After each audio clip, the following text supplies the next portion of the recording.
老公，你原諒我好唔好啊？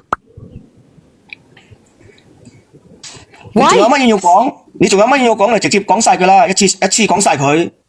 我而家好忙噶，我阿媽仲喺醫院噶，我仲要照顧佢噶。你就好啦，仲要搵個男人去私會？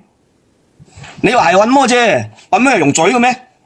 唔係啊，阿靚女啊，你有素質啲啊！呢個後生仔你會令到我封號喎。你硬係響直播間講得咁難聽咩？都話係誤會咯，我都認咗錯咯，你想我點啊？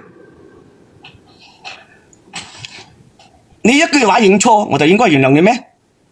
你問下直播間嘅人，發生喺你嗰度，你哋可唔可以原諒？哦，呢個我想問下你啊，攞我啲辛苦錢啊，輸晒，連我老豆俾我阿媽啲錢你都輸埋，佢係仲唔俾我知啊？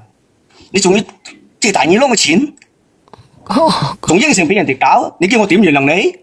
姐姐你係咪咁嘅情況啊？呢個哥哥我咁講嘅，佢亂呃噶。佢係咪亂呃啊？後生仔，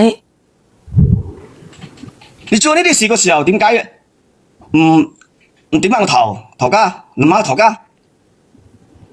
點解諗下我有冇面？諗下佢有冇裂面喎？佢話呢個哥哥話呢個聊天記錄都擺喺度，使唔使我講埋出來？俾大家評下你。仲有聊天記錄啊？你簡直係胡說八道！我同你講，即係我哋結婚咁多年啦，我嗰個人你唔知咩吓？我點可能做出嗰啲嘢嚟噶？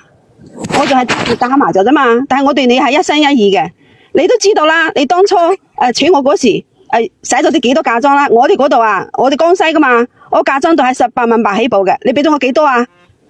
當時啊，我老豆老母即係非常反對，即係話去到呢個窮地方、窮山區。我都唔理啦，我同你私奔啦，我係跟咗你啦。你而家同我離婚，你話我點樣對佢哋啊？我點樣面對佢哋啊？當時唔係啊，呢個哥哥你邊度嘅？邊個山區嘅你？我係廣西噶，梧州噶。哦，咁你自己自願嘅啫喎，自願跟人哋翻廣西嘅啫喎，你江西就翻廣西。我係諗住佢會對我好嘛，佢依家咁樣對我。佢點樣對得住我以前對佢付出嘅真心啊？你嘅真心係點樣噶？吓？當初佢屋企更窮，我都唔在意。我係話佢呢份人老實，會對我好嘅。佢依家話啲咁多事就話同我離婚喎。兩夫妻係有共同嘅困難，係共同嘅承擔噶嘛。一啲困難就緊要話離婚，你真係一啲多困難，你嘅困難係點得出嚟嘅？姐姐，多謝一直等你。你一啲多困難，你自己諗下。你啲多困難，你就將人哋嗰啲人哋做生做死嗰啲積蓄，你一啲多困難你就冇晒啦。你一啲多困難，人哋嘅愛，人哋嘅老豆老母咧嗰啲養老金都俾你冇晒啦。就話啲多困難，嗰啲又唔係我想噶係嘛？咁都唔係你想嘅，咁如果你真係想，你仲得了嘅？如果咁樣嘅，你有冇檢討下你自己嘅姐姐？你有冇錯啊？你要同人哋講先得噶。我係錯，但係我都係為咗呢頭家啫嘛。